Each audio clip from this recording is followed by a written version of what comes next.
Ah, the braking system. It is not optional. You have to be able to brake. It's important.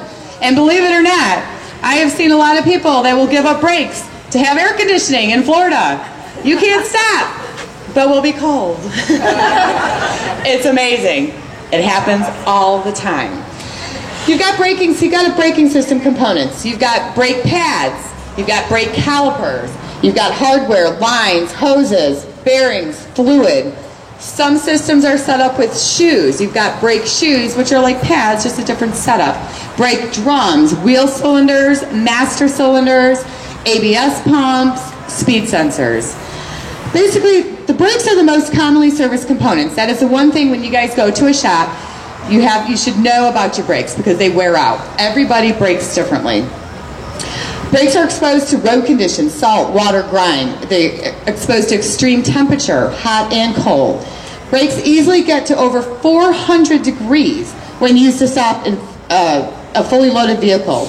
Riding the brake or a hard panic stop will wear out your brakes quicker. So how I usually explain brakes. Brakes are, you've got a brake rotor. Turn this up, I'll talk loud. You've got a brake rotor, then you've got brake pads, and then you've got brake calipers. So you've got calipers that squeeze the brake pads, that squeeze the brake rotors, that stop your car. And the brake fluid that goes through it is what controls it. So they're hydraulic.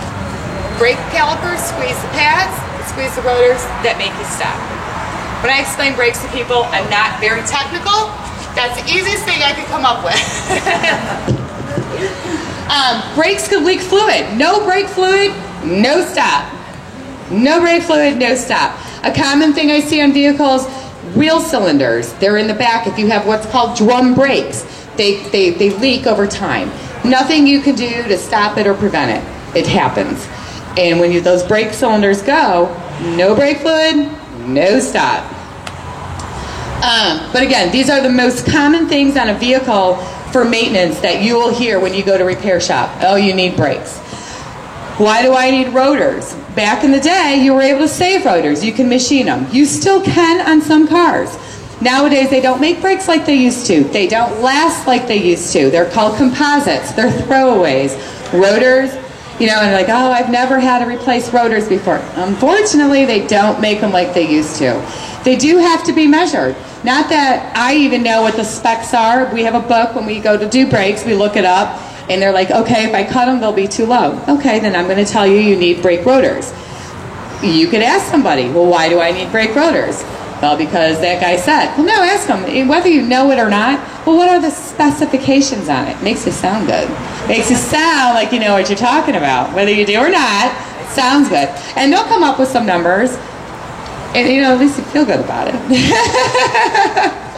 But brakes are definitely something that they aren't made like they used to. You do not be surprised when you go to a shop and they tell you, oh, you need pads and rotors. And then I get questions, well, I didn't need brakes for 50,000 miles on my first set. Now my second set, I've got 25,000 miles. It's still not uncommon because you forget, when a car comes out of the factory, you've got brand new everything, brand new calipers, brand new shocks, all that stuff affects it. So if you have brand new calipers, you know, if you did it all, you would have good brake life, but you don't always need calipers.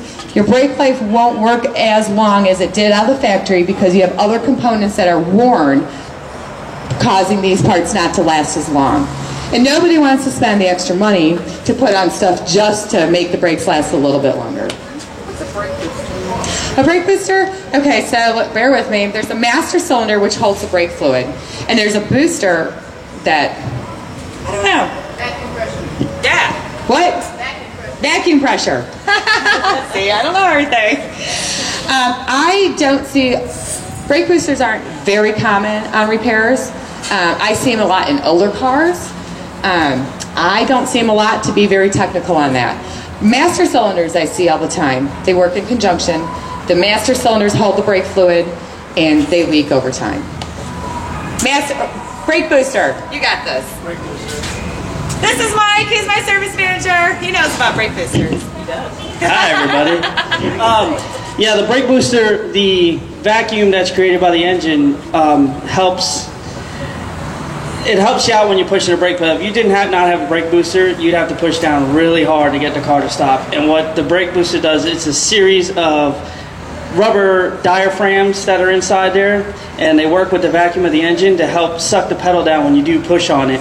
A lot of the times when you do have to replace the brake booster, is there's a seal on the back of the master cylinder, and when that seal will go, the brake fluid will leak into the brake booster, and that'll mess up the diaphragms and everything. And then in order to have it done properly, you have to replace both the booster and the master when a situation like that happens.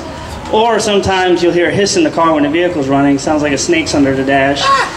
That will be the rubber diaphragm's gone bad, and you're hearing a vacuum leak through the brake pedal. That's the technical version. I bet you it's true, too. Yeah. Sounded good. No, thanks, Mike. Don't go far. All right, so braking system, again, it's not an option. You have to have brakes. You have to give up air conditioning to have brakes. I'm sorry. Just have to do it. Anybody have questions on the brake system? Now, you guys all did this contest over here. Did you notice any brake components on that table? Yes. Brake pads. Ah.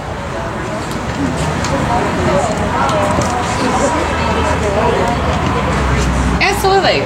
Signs that you need to get your brakes replaced. They have wear indicators. They will make a squealing sound. That is one sign. Another sign will be pulsation. If you're driving and you go to brake and you feel a pulsation in the steering wheel, you'll know that that's an indication of front brakes. If you have a pulsation on your butt while you're driving, that's a sign of rear brakes. Doesn't necessarily mean you need new brake pads or shoes. It's a sign that either the drums or the rotors could be out of round. And then that's where the pulsation comes from. And that's when you can also determine if your brake rotors need to be resurfaced or replaced.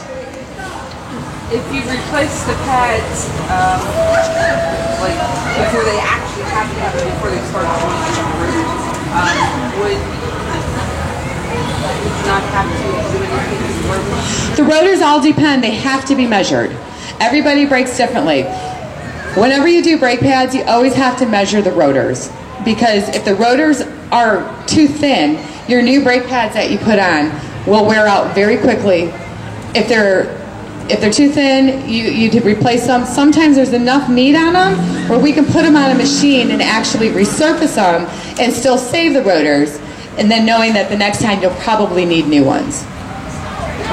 But the pads have to get down pretty far before the car is grinding. Yes, but you have hot spots on rotors also. So everybody brakes differently. If you're doing hard braking, you're going to get hot spots, which will cause a rotor to warp.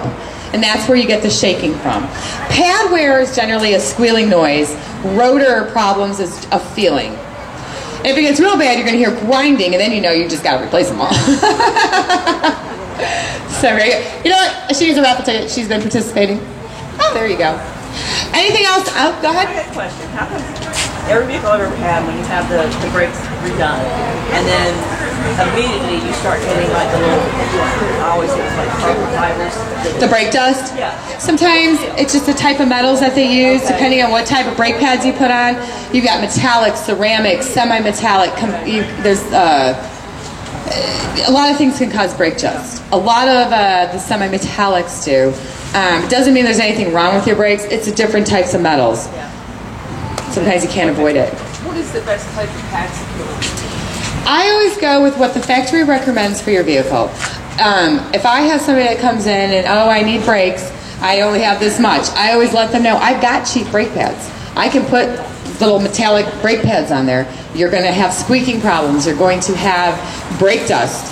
I always tell my customers, my brake pads come with a lifetime warranty. You're going to put on what's supposed to go on your vehicle, depending what it requires. That's how I do it. I'll give you the option if you can't, but if you're going to do it right. Anybody else?